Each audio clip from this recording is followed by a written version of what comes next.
Fala galera, tudo bem? Guilherme Levi para mais um podcast Via de Saída. Chega em casa, pega algo leve para comer, light de preferência, fica confortável e vamos para mais um episódio.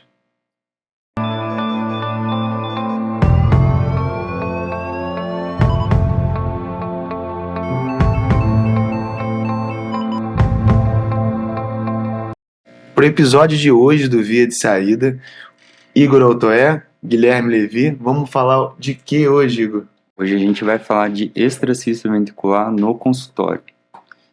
E quer puxar um caso pra gente hoje? Pode ser, vou começar de um caso. Extracístole ventricular acho que é um tema muito frequente para qualquer um, desde clínico, cardiologista clínico. Em algum momento você vai poder se deparar com esse tipo de assunto. Então eu vou te dar um caso, Gui, e a gente vai discutir em cima dele, tá? Vamos supor que você chegou no seu consultório e atendeu uma mulher de 25 anos que, na verdade, ela não está sentindo nada. A paciente é sintomática, mas que te trouxe ali uns exames que ela fez de check-up, que um outro médico pediu, que ela trouxe um Holter e um eletrocardiograma. O Holter com a porcentagem aí de extracístole ventricular de 20%. E o eletro também com extracístole ventricular. O que a gente pode falar sobre esse caso? É legal, é um caso que é muito recorrente, principalmente para quem está assistindo no consultório do cardiologista mesmo, exatamente porque vem um paciente assintomático referenciado para o cardio, para uma extracístole que a gente achou. Então, uma paciente jovem, assintomática, até então, até que prove ao contrário, coração estruturalmente normal, com uma extracístole frequente. Primeira coisa, a gente recebeu esse laudo. Uma coisa importante, dá uma olhada realmente na morfologia desse QRS. Muitas das vezes a gente vai ver no Holter, por uma limpeza ali do próprio exame, uma extracístole que não é uma extracístole ventricular, por exemplo, uma extracístole supra ali com QRS estreito, colocada erradamente como ventricular, e acaba te atrapalhando nas suas condutas, visto que um programa, às vezes foi rápido o laudo, enfim, e você vale a pena rechecar. Da mesma forma, você vai olhar o eletro, vai olhar essa extracístole e a característica dela, tá? Vamos falar agora do eletro ou a gente continua para a gente poder dar uma pincelada na epidemiologia? Não, acho que a gente vai continuar, mas é importante a gente ir falando de algumas coisas antes de passar o caso todo. Então, a epidemiologia acho que é importante porque, como eu falei, é uma alteração muito frequente. Na verdade, é a arritmia mais frequente da prática, tá? Quando a gente fala em arritmia sustentada, aí a gente pode falar da fibrilação atrial. Mas na arritmia, no geral, a extracístole ventricular é a mais comum. Então, uma hora ou outra você vai pegar. E muitas vezes a gente não sabe o que fazer, a gente pode se preocupar quando não deveria, ou deixa para lá quando deveria se preocupar, então a gente tem que saber. Tem dados de estudos populacionais, estudos mais antigos, que na verdade são estudos que, na verdade, eles olham mais para a característica de aterosclerose, mas acabam pegando bancos de dados de eletro e Holter, que geralmente são os exames que a gente vai detectar extracístole ventricular, e quando a gente monitoriza esse paciente, por exemplo, com um eletro de 30 segundos, 10 segundos, dependendo do estudo, vai falar aí uma prevalência de 2% de extracístole. Se você estender esse tempo de monitorização para 2 minutos, essa prevalência já sobe para 5%, 6%. Tem estudos mais recentes usando dispositivos vestíveis, que é a tendência hoje em dia. O paciente vai ter seu smartwatch, cada vez mais vai ser mais frequente isso, que mostra aí, dependendo da idade, 60% a 90% vai ter algum episódio. Então, acho que é mais questão de monitorização. Quanto mais você monitoriza, mais chance você vai ter de detectar essa extracístole ventricular, e tem uma relação com a idade também. Geralmente, quando o paciente mais velho, mais idoso, é quase certo que você vai ter. Então, acho que é um ponto importante a gente falar que é realmente muito frequente. Exatamente. É bom a gente lembrar que é a arritmia mais frequente, e a partir disso, a gente vai seguindo o caso ainda, naquela menina jovem que chegou lá no consultório, e aí nem vou me ater nesse primeiro momento ao eletro. exatamente porque ele é uma coisa específica e isso aí vai ajudar a gente, por exemplo, se a gente quiser fazer alguma medicação ou quiser fazer alguma conduta. Mas ela é assintomática e a gente vai olhar ainda no Holter. No Holter, a gente vai ter em relação à porcentagem de extrasístole. A gente vai ter, como Igor falou, a gente tem mais do que 20%, então é uma quantidade grande. E a gente, na prática, divide em 3. Leve, pode ser moderada ou intensa a frequência dessas extrasístoles. E aí eu acho legal embasar quem está assistindo a gente como que isso aí foi, como que chegaram nessas percentuais, né? E é uma coisa que muita pouca gente sabe e ainda assim fica... É legal a gente ter um norte de onde veio. A gente estava discutindo essa semana, eu e Igor, numa das aulas do nosso chefe, Dr. César, um salve aí para o Dr. César, foi uma excelente aula. Ele estava revendo exatamente esse conceito de densidade da extracístole. Quando a gente foi investigado isso nos anos 70, 80, nos primórdios desses primeiros estudos, foi um estudo avaliado intensidade dentro dos pacientes isquêmicos, ou seja, no pós-infarto, então já ainda assim num cenário restrito. E aí foi onde a gente tem uma evidência mais robusta e mais interessante para a gente usar de forma extra-hospitalar, em leve como algo que tem menos de 10%, tem literatura que defende abaixo de 8%, e moderada de 10% a 20% e acima de 20% como intensa, grande intensidade. E a partir disso tiveram vários outros trials, e quando a gente vai ver em relação à análise de Holter, é usado muito essa primeira evidência, que como no nosso hospital é usada também essa primeira evidência, e anos depois foi feito também um estudo grande com um N interessante, um N realmente relevante, mas em pacientes, aí sim pacientes mais críticos, ainda hospitalizados para avaliação de extracístoles, que também deu uma nomenclatura um pouco diferente em relação à intensidade alta intensidade, moderada e baixa, que seria leve, que na nossa prática, a gente não usa tanto, exatamente porque a gente vê que esses pacientes críticos acabam, às vezes, não representando exatamente a nossa população. E aí, falei. O que é importante? É importante a gente saber que acima de 20% é algo intenso, de 10% a 20% é algo moderado, mas a gente está de olho, e abaixo de 10%, abaixo de 8% é uma quantidade pequena, e muitas das vezes é bom a gente saber isso, não vai causar tanta repercussão clínica, mas isso chama atenção, às vezes vai ver 5%, 6% de extracístole no Holter, e o clínico vai te encaminhar esse paciente como se fosse uma densidade mais alta, mas a gente acaba tendo que dar pesos e medidas para esses casos. Claro, a gente vai ver várias outras coisas. E aí, falamos dessa análise, é uma paciente que tem mais de 20% assintomática. Quando ela é sintomática, muda alguma coisa pra gente, né? Acho que muda sim, muda. A gente tem que ver paciente com extracístole ventricular. A primeira coisa, acho que seria isso, sintoma, porque vai mudar a conduta. Outra coisa que o Gui já falou, que é a carga da extrasístole, a porcentagem de extrasístole ventricular no Holter. A gente vai falar também de como essa extrasístole também pode mudar.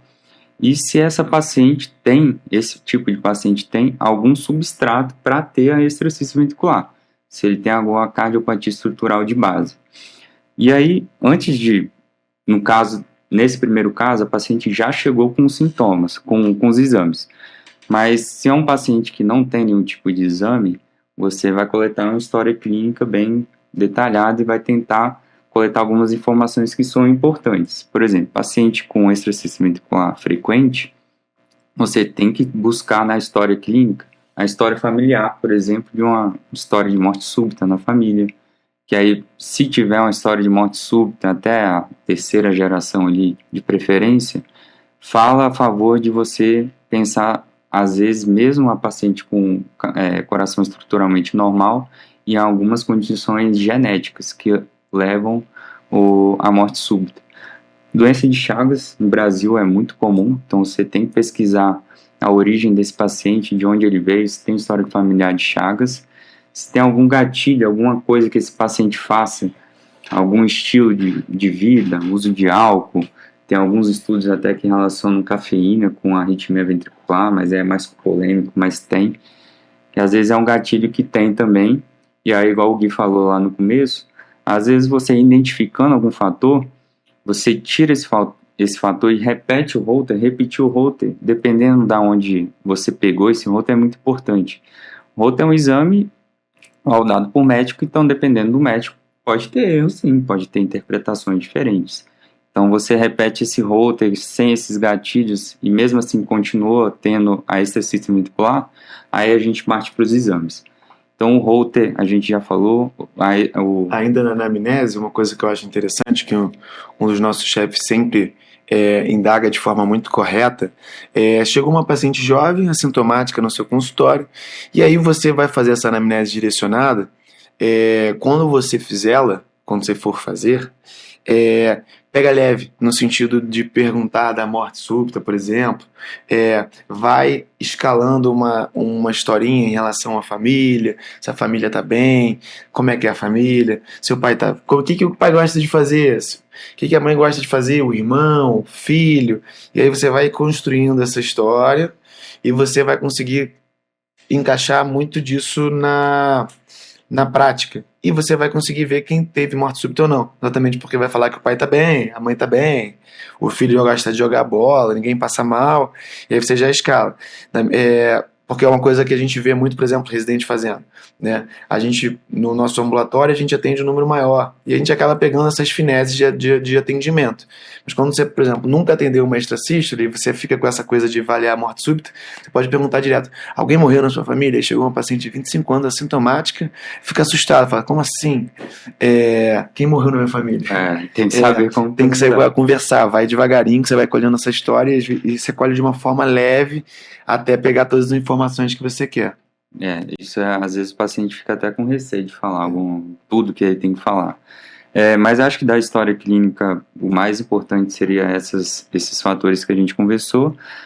Aí a gente parte para os exames iniciais do paciente assintomático. A gente falou do holter, do eletro de 12 derivações, que geralmente é o que eles fazem inicialmente, e muitas vezes já chega com teste ergométrico também. E o teste ergométrico é importante porque tem alguns conceitos que muitas vezes as pessoas confundem, não necessariamente é a verdade.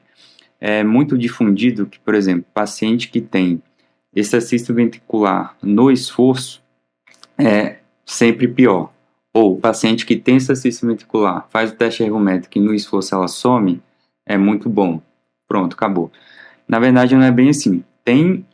O que embasa muito isso, geralmente vem de um estudo antigo da década, na verdade dos anos 2000, foi publicado até no New England. O pessoal dos anos 90 ficou nervoso agora. Não é tão antigo assim, né? Você já passou nessa época, hein? É um estudo francês, ele foi feito com homens de meia idade na França, que ele mostrou isso, que no esforço, quando a extracístole aparecia no teste ergométrico, teve maior risco de morte a longo prazo, equivalente à doença isquêmica, inclusive. Mas depois, em 2003, no New England também, um outro estudo, esse com a população maior, quase 30 mil participantes, eles compararam no teste ergométrico as extracístoles no esforço, a extracístole na fase de recuperação e a extracístole tanto no esforço quanto na recuperação, esses três grupos. E no final das contas, a conclusão do estudo foi que ter extracístole logo no início da recuperação, logo após o esforço, era um preditor maior de morte súbita ou de morte cardiovascular do que ter extracístole só no esforço. Então, o teste ergométrico ele é bom, ele é interessante, e aí tem vários mecanismos, quando sai logo o simpático, já entra o parasimpático, aí pode ter algum mecanismo de arritmogênico ali, mas para a gente ficar ligado no teste ergométrico, que muitas vezes eles vão chegar para o teste ergométrico, é importante também você pedir o teste ergométrico, não só para ver o comportamento da extracístole, mas para ver o padrão da extracístole. A gente sabe que tem algumas causas genéticas que alteram no esforço, isso é importante. E a gente também tem outros tipos de exames que vão ser fundamentais. Ainda no teste ergométrico, é um tema muito É complexo, porque a gente, na formação como clínico, como cardiologista, a gente fica muito indagado ali no teste ergométrico de ficar caçando isquemia, né? Então a gente vai em busca da isquemia a toda forma, e aí muitas vezes eu vejo o colega interpretando a extrasístole só em relação à isquemia, o teste ergométrico da mesma forma, só em relação à isquemia. Um dos recados do podcast de hoje é lembrar que não, principalmente nesse paciente que a gente tem, de 25 anos, assintomática no caso, mas ela pode ser sintomática, a isquemia é um coadjuvante aí nesse caso, né? A gente vai investigar outras coisas, seja de uma doença benigna, seja de uma doença maligna, né? Vamos dizer assim, a gente não vai ficar tão preso à isquemia. Então, é um dos recados mais importantes. E essa análise em relação ao esforço e o repouso é muito importante também, porque essa evidência que o Igor falou, a primeira evidência, ela acabou sendo a verdade até hoje para muitos dos especialistas, e você acaba pegando ela e levando à frente. Acho que com o avanço e com os novos trials já mostraram que a gente tem que interpretar essa extracístole de outra maneira e tentar vê-la com mais calma, exatamente para a gente saber para onde a gente vai caminhar, né? E aí sim pedir, a gente vai seguir se precisa pedir um novo teste, um novo exame ou não. Isso, acho que é importante porque acho que tem a ver com a questão da extracístole ser um problema muito frequente. Então, às vezes você faz um estudo que tem poucos pacientes, poucos exames, você acha uma coisa. Se você amplia, faz estudos populacionais, que é o que acontece muito nesse tipo de caso, aí você acaba achando um resultado diferente. Mas seguindo nos exames, então a gente falou de eletro, de 2 derivações, de Holter, teste ergométrico, e um exame fundamental, que aí entra na avaliação inicial, é o eco. O ecocardiograma para ver a função ventricular e cardiopatia estrutural, porque isso muda totalmente nossa conduta e nossa linha de raciocínio.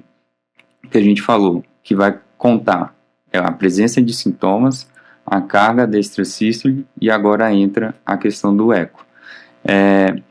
O eco, ele pode estar alterado pela extrasístole ventricular. A extrasístole ventricular pode ser secundária a alguma alteração que o paciente tem e está manifestando a extrasístole ventricular, ou a extrasístole ventricular pode estar causando a alteração do eco. Sim. Aí, às vezes, é muito difícil a gente identificar na prática quem veio primeiro, o ovo, a galinha, aquela velha história, né? Mas a gente pode entrar na questão do por que é importante a gente se preocupar com a extrasístole, principalmente quando ela tem uma carga muito elevada. Justamente porque é o mesmo raciocínio, um raciocínio parecido com o BRE, que causa uma desincronia nos ventrículos, no coração. E com o passar do tempo, isso pode gerar algum grau de insuficiência cardíaca. Na extrasístole ventricular com a densidade muito alta... Contextualizando, só dando um pitaco, por que dá desincronismo, né? A gente tem, na maioria das vezes, na extrasístole ventricular, a gente tem um QRS largo. Um QRS largo, eu vou dar um exemplo mais palpável, talvez, que seria, por exemplo, o padrão de bloqueio de ramo esquerdo. Você tem uma despolarização da direita para a esquerda de um ponto focal, e aí você pode associar também com o marca-passo, que, por exemplo, no marca-passo tem o mesmo problema de desincronia e é um bloqueio de ramo esquerdo. Então você tem uma estimulação com um padrão de bloqueio de ramo esquerdo, ou seja, você tem uma despolarização da cavidade direita bem rapidinha, e aí você está lá atrasadíssimo lá no ramo esquerdo, ou seja, levando célula a célula no ramo esquerdo, gastando muita energia e muito tempo. E aí você tem um QRS largo, os seus 120 milissegundos que você queria no ramo direito, você gasta mais 50 no ramo esquerdo. Aí fica 170 de QRS. Esse tempo direita-esquerda desincroniza a direita com a esquerda. Logo faz uma desincronia e a longo prazo, com o que o Igão vai falar agora da densidade, aumenta a chance de ser. Isso. A grande preocupação é essa, da extrasístole ventricular com uma densidade alta. O desincronismo levando à perda de fração de ejeção e levando a IC a longo prazo. É o que a gente fala da cardiomiopatia ou de sincronocardiopatia, seria a preocupação em relação à extrasístole ventricular. E a outra preocupação entra na questão do risco de morte súbita, é saber identificar qual que é a extracístole ventricular do mal, que a gente fala. Tá lá cheio de ovelhinha, né, que o doutor Danilo... Não, deixa isso aí pro segundo caso, deixa isso aí pra ter mais tarde. Aí do nada tem um lobo mal lá. Não, esse aí é o clímax do... Vocês têm que ficar até o final pra ouvir o que é o paradoxo da densidade. Essa é boa. E então a preocupação é essa. É por isso que você vai fazer tudo que a gente está falando aqui para tentar identificar e evitar esses dois fatores. Então no eco a gente se preocupa mais com a disfunção ventricular. E voltando para o nosso caso, por exemplo, essa paciente não tinha disfunção. Mas se fosse um caso de uma paciente jovem ter disfunção ventricular, antes de você atribuir a extracístole ventricular, um paciente jovem não é muito comum. E a gente sabe que mesmo a extracístole ventricular com a densidade alta, também é raro causar ataque cardiomiopatia. Tem chefe até que... É uma coisa, realmente controvérsia. Muitas e acha meio controverso se realmente existe. Exclusão, né? Vamos dizer assim. Mas então aí você deveria desconfiar de outras coisas. E um exame complementar bom nesses casos seria a ressonância cardíaca. A ressonância cardíaca, ela, além de avaliar o que o eco já avalia, que seria a questão de função ventricular, contração, ele vai ver fibrose, ver se tem alguma área de realce que justifique a presença da extracístole ventricular. E aí, nessa menina ainda, ela assintomática, 25 anos, a densidade alta de extracístole, chegou no nosso consultório com o eletro e com o Holter. Isso. A gente viu que tem uma densidade alta, tem um eletro, vamos contextualizar agora, que acho legal, com um eletro com uma extracístole de QRS largo, 120 milissegundos, e aí eu vou ser bem objetivo exatamente para vocês visualizarem o mais comum. D2, D3 e AVF positivo, com um padrão de onda S negativa em V1. Ou seja, tem uma despolarização da direita para a esquerda, vindo mais de cima para baixo. A gente tem que lembrar da via de saída de VD. Aí nessa menina, esse é o... Vocês acabaram de pegar no nosso... É o quê? Sexto episódio? Chegou um momento. É o momento de contar o porquê via de saída. E aí, via de saída de VD, com essa paciente jovem, assintomática, de 25 anos, e você vai investigar essa extracístole desde já.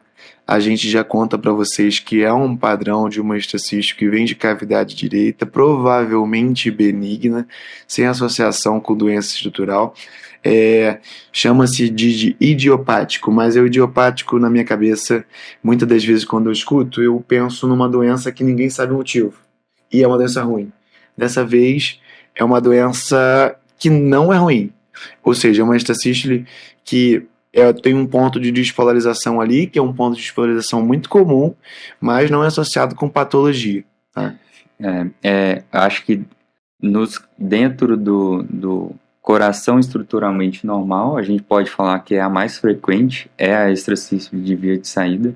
Igual o Gui falou, esse padrão de eixo inferior, ou seja, positivo na parede inferior, está vindo lá de cima para baixo, com um padrão de BRE em V1, que geralmente é assim a maioria dos casos, na maioria das vezes é de ventrículo direito, quando tem esse padrão de BRE em V1. Não vai confundir a cabeça do pessoal falando da transição pro segundo, pro V2, não. Senão você vai acabou com o meu... Não vou deixar você falar isso agora. Não pode, não pode. Senão vai então. Confundir o povo. O pessoal tá aqui, o pessoal querendo pegar essa cista. Não, só um tiquinho. Só um tiquinho, fala então. Vou só um pouquinho. Não, mas é só pra... Porque não é uma regra, porque às vezes eles saem com a regra na cabeça, mas... não necessariamente o padrão de BRE em V1 vai ser de VD, porque você saber localizar bem a extracístole ventricular no eletro ajuda muito na hora de um tratamento futuro, por exemplo, de ablação. Você saber passar isso para o eletrofisiologista é bom. Mas só você olhando todas as precordiais... Até para indicar mesmo, né? Indicar para não ligar no SUS, você tem que fazer aquela ficha bem feita, senão ninguém nem aceita. Então, se você escreve tudo detalhadamente em relação ao que você viu no eletro, muda o caso, a pessoa aceita. E aí, você tem que ver o padrão desse QRS nas precordiais, como que é a transição dele. quando a gente fala que essa transição de negativo lá de V1 vai ficar só positivo lá de V4 para V5 e V6, de V4 para frente, aí é quase certo de VD. Quando essa transição é muito precoce, acontece em V2, aí também é quase certo que é de VE, que essa transição aconteceu muito rápido, então ela provavelmente não está ali na direita.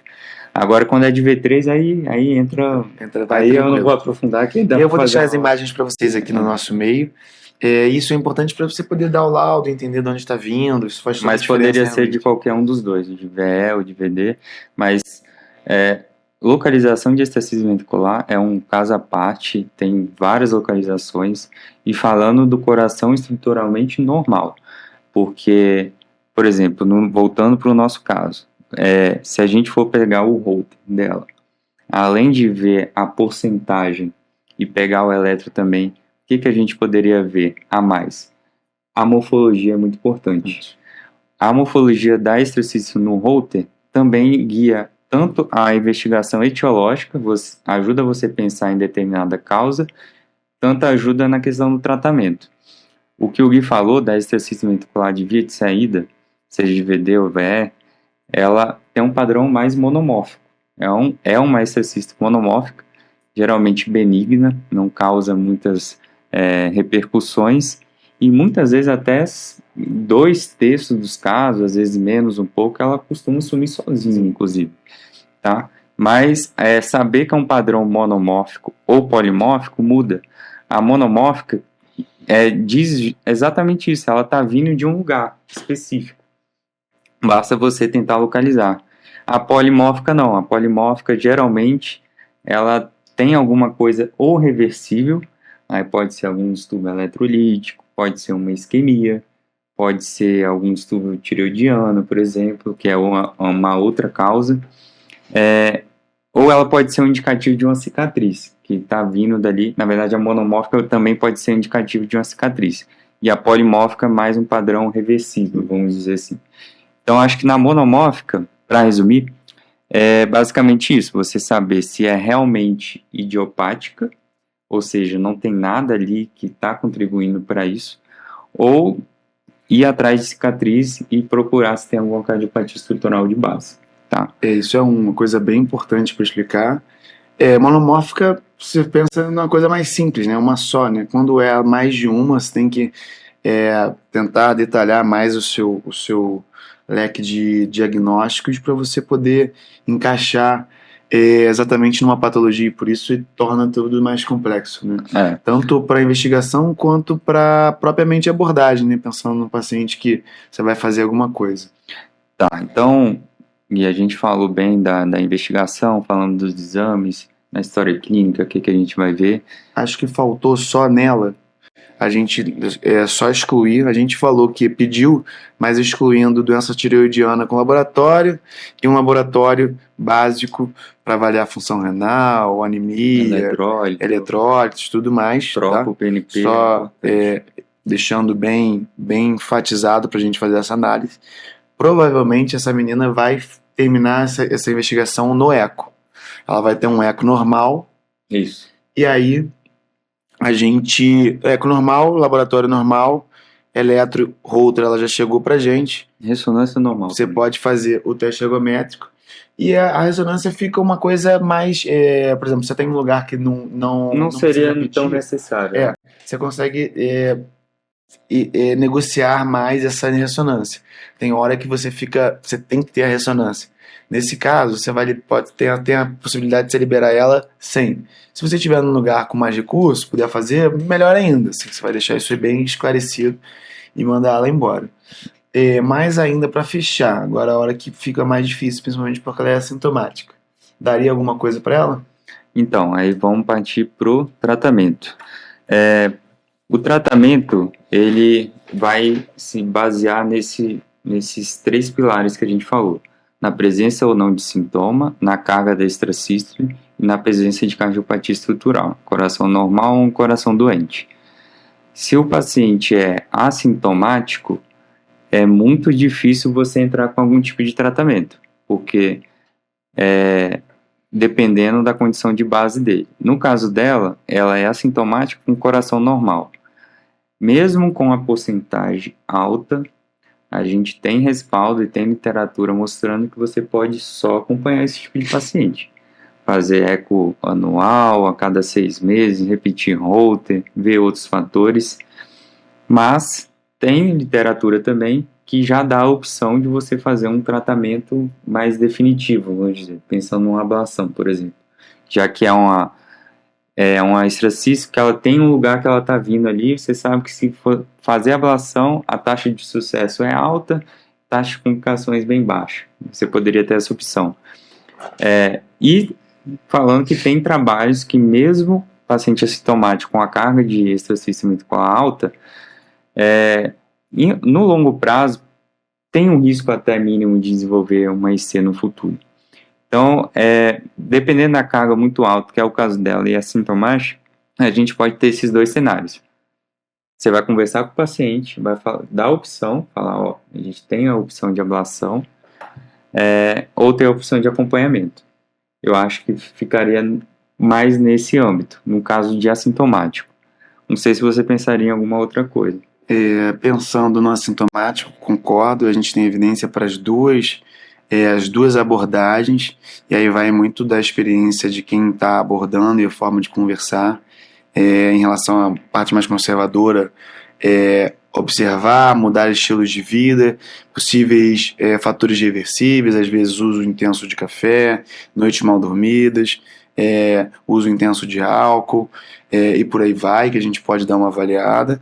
E, como você bem disse, tem a possibilidade de você fazer o procedimento, que aí é uma coisa mais da estrutura do guideline americano, que é um pouco mais invasivo do que, por exemplo, o nosso e o europeu, e até por limitação de recurso, eles têm mais recurso, então eles acabam fazendo mais esse procedimento, evitando, como o Igor disse, do possível desfecho pior, exatamente por essa extracístole. Mas aí a parte medicamentosa, a gente tem um leque de medicação que a gente vai conversar, que é beta-bloqueador, bloqueador do canal de cálcio, amiodarona, flecainamida, que é um primo irmão da propafenona, e tem também um que fica fora do guideline, que eu acho que cabe bem para ela, que pode ser, assim, da mesma forma que eu ia indagar nossa paciente. Eu vou te dar vou mudar um pouco o caso. Piora meu caso aí, pra eu ver se eu uso esse remédio. Quero ver se é bom mesmo, hein? Vamos supor que essa paciente esteja grávida.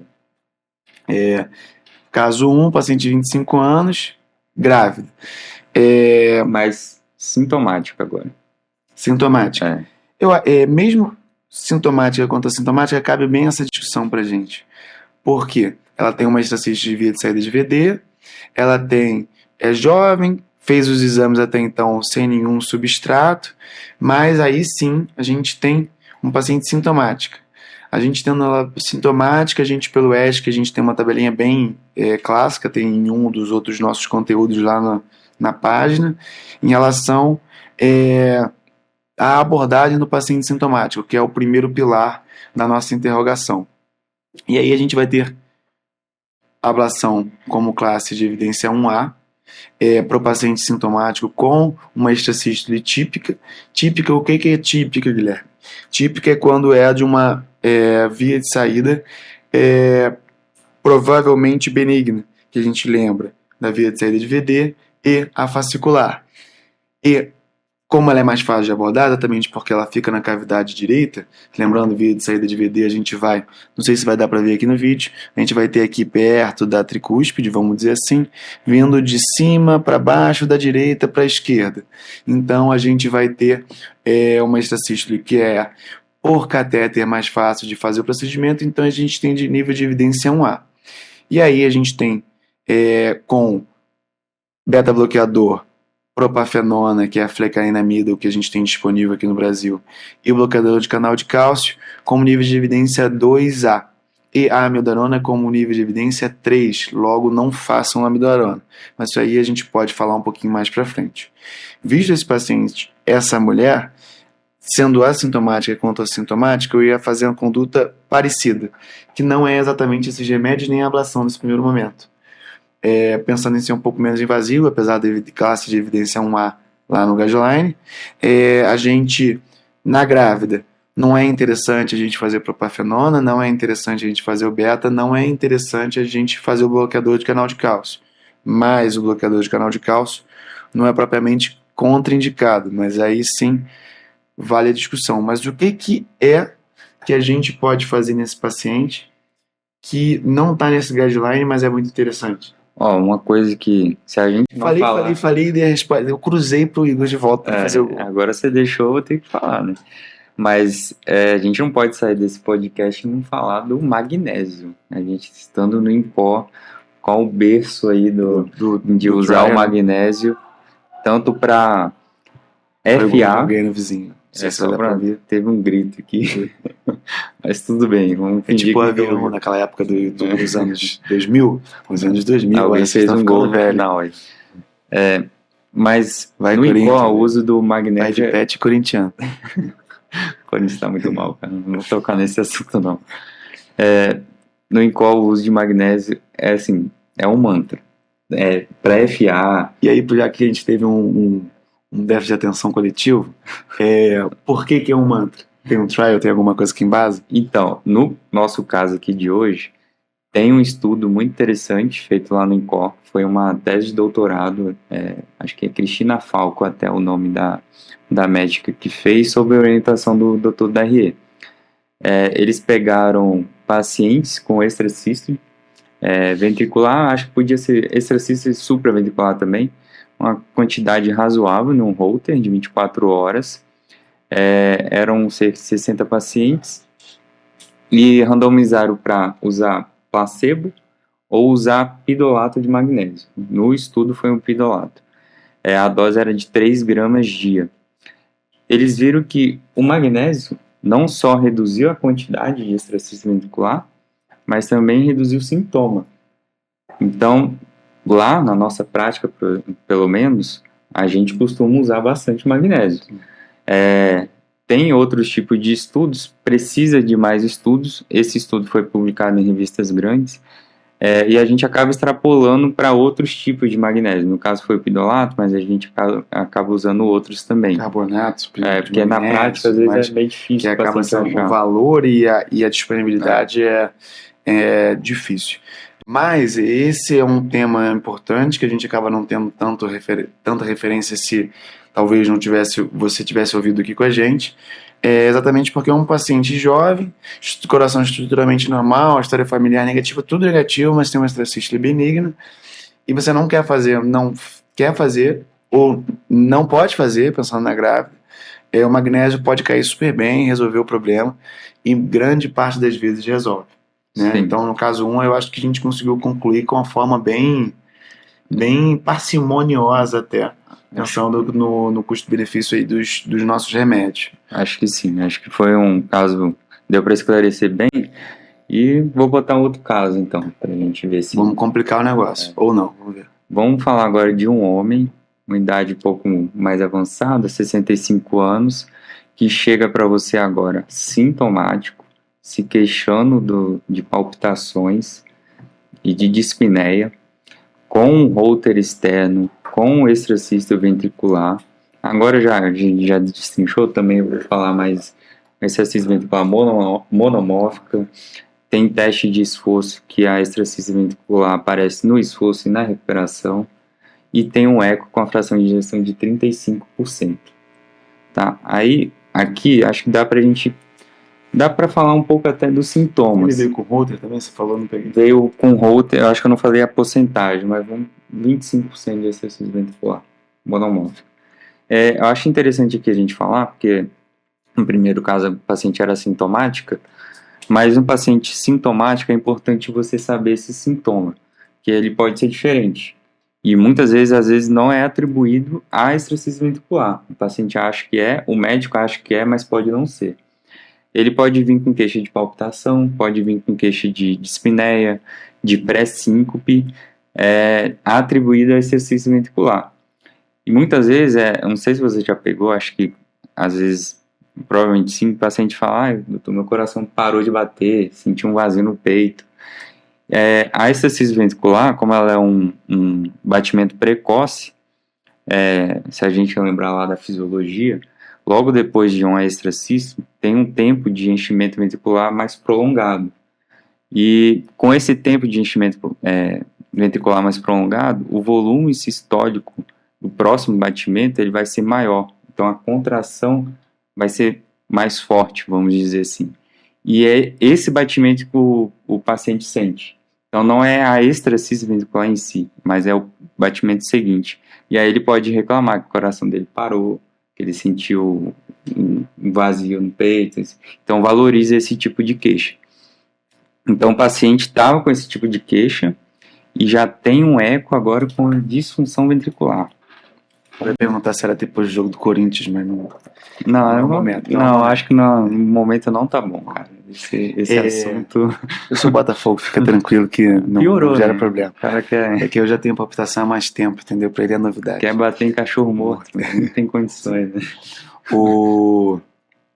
E aí, paciente que você me deu, paciente com disfunção, sintomático, realmente os sintomas são muito diferentes entre os pacientes, e essas frases que você falou são clássicas, e realmente você tem que entender dessa forma, como você explicou, para você dar valor a essa Ele queixa. pode ter sintoma que não é da exercício também. Às vezes tem uma dispneia que não é da exercício. Exatamente. Pode ser outra coisa. Então, são sintomas que são realmente você consegue referenciar para extracístole e é importante você entender como usar essa anamnese a seu favor. E aí, temos esse paciente, já chegou com alguns exames, um Holter com uma extracístole monomórfica que faz muita diferença com 25%, e CFER sintomático, muda tudo. Como tudo, ou quase tudo na nossa medicina atual, na nossa cardiologia atual, a disfunção é um divisor de águas. Então, para ter disfunção, a gente tem que ir atrás dessa etiologia e tentar tirar essa extracístole do caminho, porque também pode estar somando ou pode ser a causa dessa disfunção. A gente tem alguma brecha aí no eletro? O eletro tem alguma via de saída dessa extracístole? Então, vamos supor que é um eletro de polaridade positiva na parede inferior também, e então seria um eletro com padrão de exercício ventricular de via de saída também. Mas aí aqui é um padrão monomórfico. Aí, só que como a gente comentou no início, o monomórfico ele pode ser idiopático, que foi nosso primeiro caso, mas um paciente com disfunção ventricular, você tem que ir atrás de cicatriz. Cicatriz também gera exercício ventricular monomórfica e taquicardia ventricular monomórfica, que não é o nosso caso agora, a gente não vai discutir, mas só para lembrar que às vezes o Holter vai vir tanto exercício ventricular quanto uns episódios de TVNS, umas TVzinha ali, aqui, que também aumenta a sua suspeita para ter cicatriz, tá? Então, o caso dele seria um caso também de exercício ventricular de via de saída, vamos dizer assim. Então, a gente viu a via de saída, achou a via de saída de hoje, que mais uma via de saída de VD, e a gente foi dar uma olhada nos outros exames.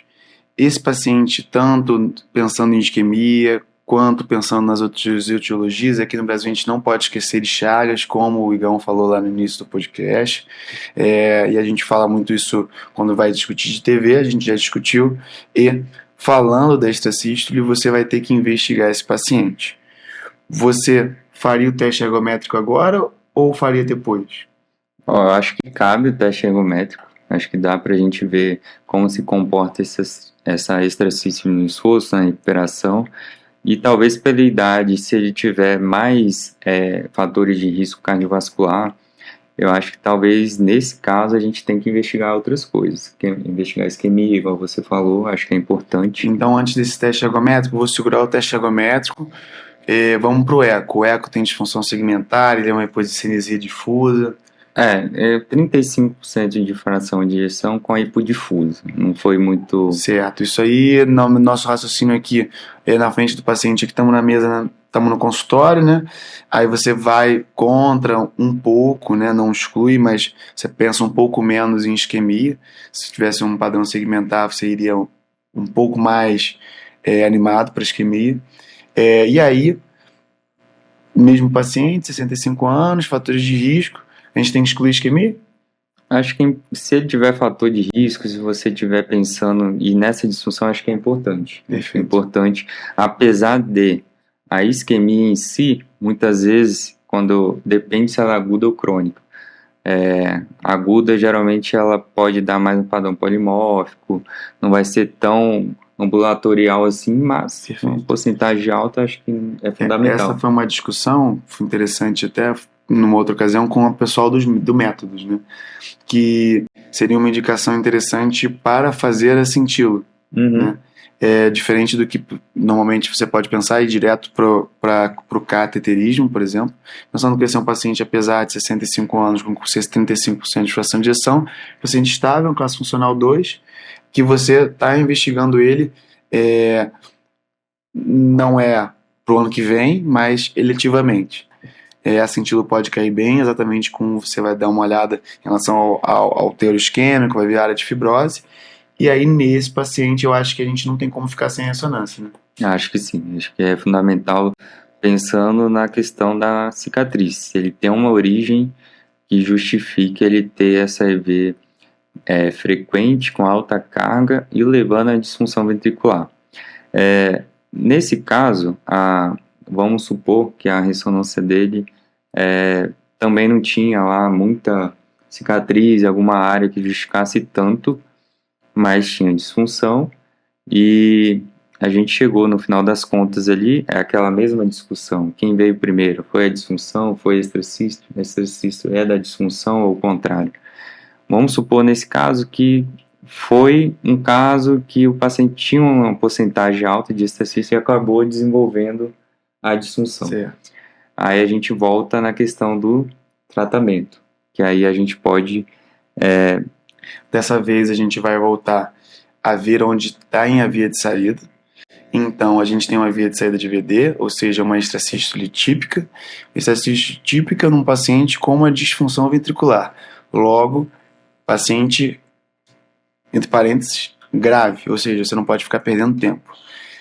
Aí a classe de indicação 1A para ablação. Esse sim é um paciente que eu acho que é indiscutível ele ir para ablação. Esse aí é bem documentado já, tem estudo comparando a ablação com antiarrítmico nesse tipo de paciente com disfunção ventricular, e a ablação foi superior, bem superior. Aqui acho que a indicação é assim, legal, classe 1, que você tem que oferecer. Brigar, né? Você tem que oferecer. A ablação. Mas o paciente pode não querer também.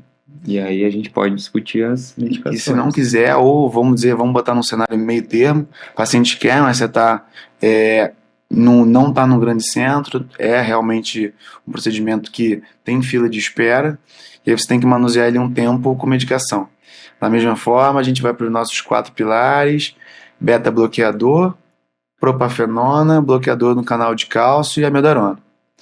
A gente vai ter por disfunção contraindicação do bloqueador de canal de cálcio. Pensando de tiazem, por exemplo, verapamil, você não pode fazer.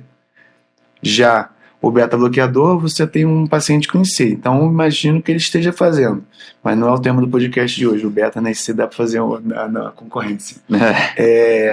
Mas está fazendo beta. Propafenona, você pode fazer, agora estamos chegando no creme de la creme do episódio. Vamos falar das medicações igual você está falando. Geralmente na prática, o que a gente faz? A gente oferece o beta-bloqueador e o bloqueador de canal de cálcio não dihidropiridínico. E lá no Encor, muitas vezes magnésio junto, né? O beta-bloqueador, nesse caso de disfunção, é muito bom. Você tem que ver se o paciente tolera o beta-bloqueador, que muitas vezes ele não tolera. E só falando que, às vezes, esse paciente, por exemplo, se ele não tivesse disfunção, o bloqueador de canal de cálcio também é uma opção.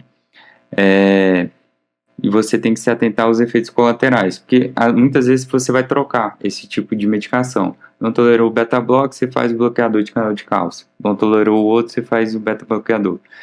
E o efeito colateral muito comum do bloqueador de canal de cálcio são efeitos gastrointestinais, constipação, náusea, essas coisas.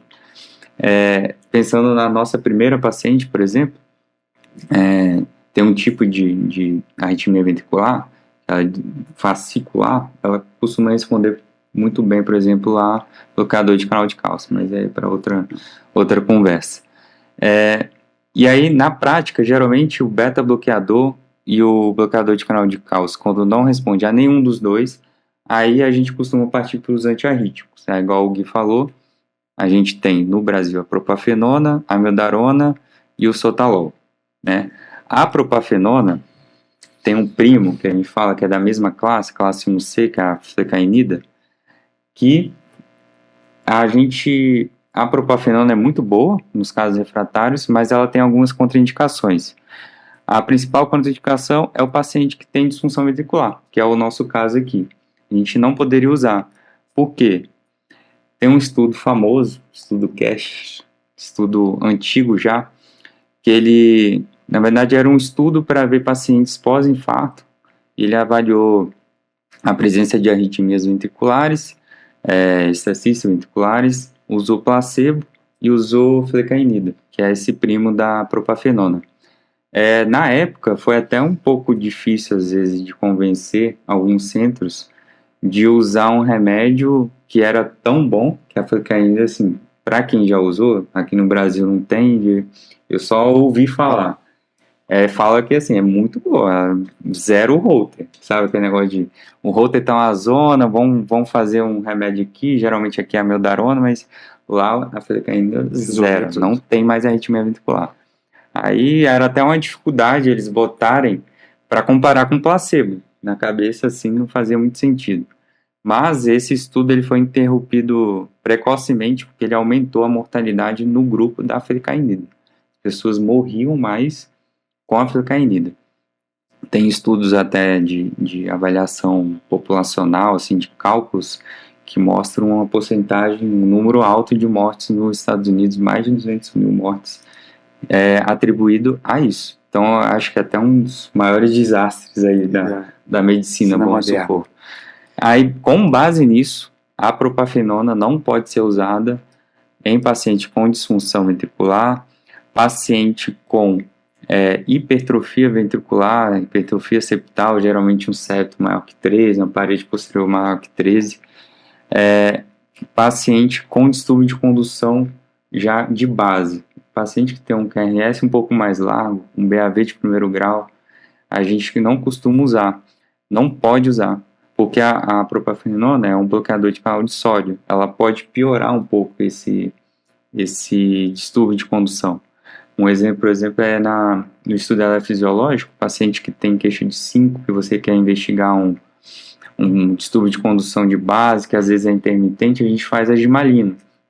Algumas vezes a gente faz a gimalina, que é parecido com a propafenona, que é um bloqueador de canal de sódio, e pode induzir um distúrbio de condução. É mais ou menos o mesmo raciocínio com a propafenona em paciente que já tem distúrbio de condução. Você vai piorar. Então, esse é o motivo do... Não pode. Que não então, pode. Não façam propafenona para paciente com disfunção. Disfunção não ventricular. Pode. No caso deles, se fosse escolher um antiarrítmico, a amiodarona talvez seria uma indicação. Tem até, igual o Gui falou, uma classe de recomendação.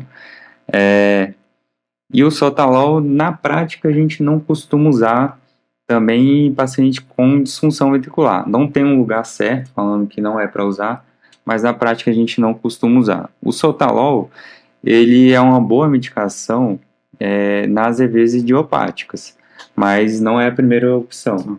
E o grande problema dele é o intervalo QT. O sotalol ele pode aumentar o intervalo QT, e aí vale a pena a gente mencionar, tem um assistente colega nosso lá do INCOR, Dr. Alberto, que ele está fazendo a tese dele de doutorado, e está usando sotalol em pacientes ambulatoriais. Para quem não sabe, sotalol nos Estados Unidos ele só é feito em paciente internado, não pode ser feito em paciente ambulatorial, pelo risco desse aumento do intervalo QT. E o Alberto está fazendo um protocolo que ele pega pacientes com exercícios ventriculares, faz o eletro de base, oferece o sotalol, 60, 80 miligramas, repete o eletro em 2 horas e vê esse intervalo QT. Se aumentar mais que 10, 15%, que é o limite ali, esse paciente está fora do protocolo, não entra. Então ele é excluído. não aumentou o intervalo QT nesse tempo, repete o eletro em uma semana e vê como está o intervalo QT. Vamos ver o que vai dar aí esse estudo. Vamos ver se a gente tem mais uma resposta. Ele já está levando os dados aí para fora, inclusive, e acho que vai ser legal. Mas acho que seria isso: sotalol, amiodarona e propafinona aqui no Brasil. Tendo isso, esse substrato todo em mãos, esse paciente com disfunção, com essa extracístole frequente, mais de 25%, a gente já fez a estratificação dele, fez o eco, tem uma disfunção a partir de uma hipodifusa, não tem alteração segmentar, tem um Holter, como a gente já tinha comentado, um eletro que a gente também já comentou, foi para cintilo, tem uma cintilo não isquêmica, sem déficit de perfusão, tem uma ressonância com uma área de fibrose que justifica ali em cavidade direita, próximo ao anel tricúspide, na parede posterior, por exemplo, para a gente poder tentar encaixar naquela extracístole que a gente estava vendo, não exatamente a via de saída de VD, mas para poder contextualizar, a gente vai continuar investigando esse paciente.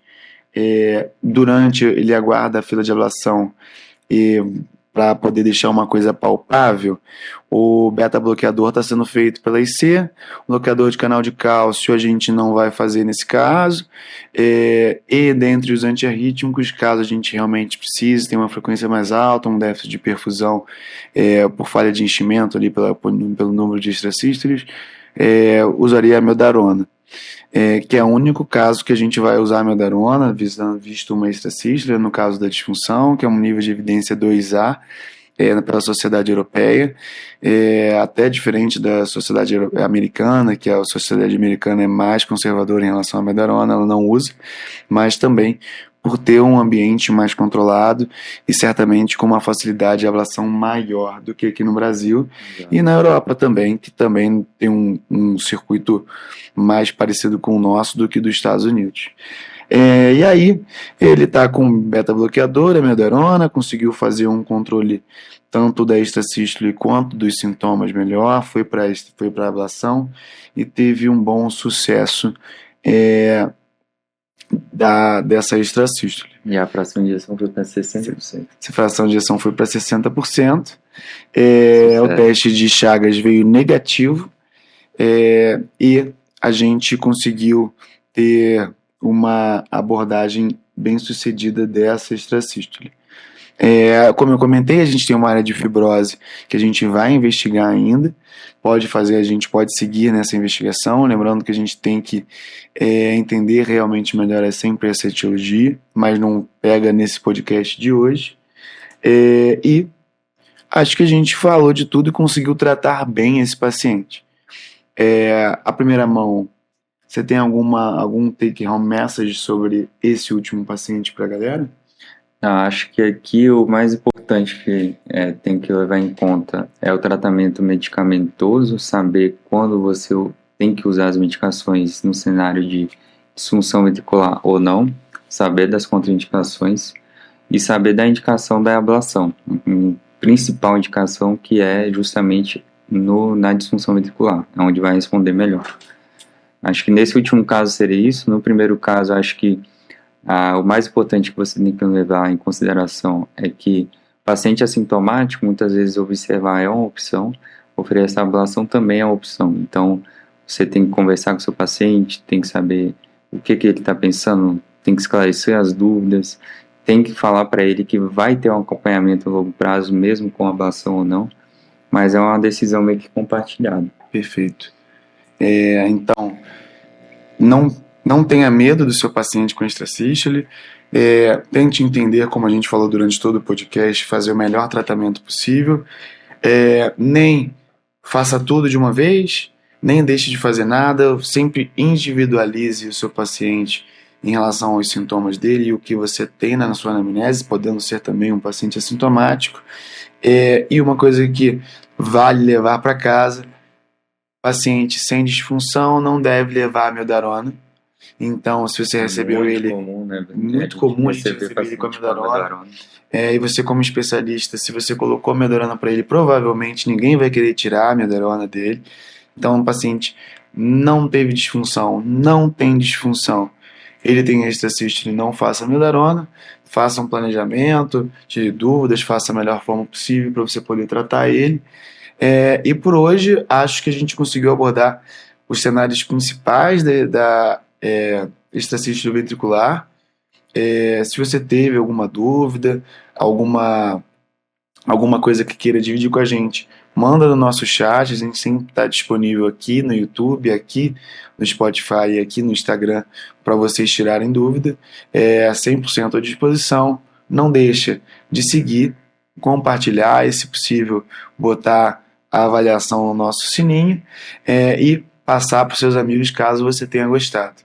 Por hoje a gente descobriu a verdadeira via de saída de hoje, que é a via de saída de VD, e espero que vocês tenham gostado. Aquele abraço, Igão, até a próxima.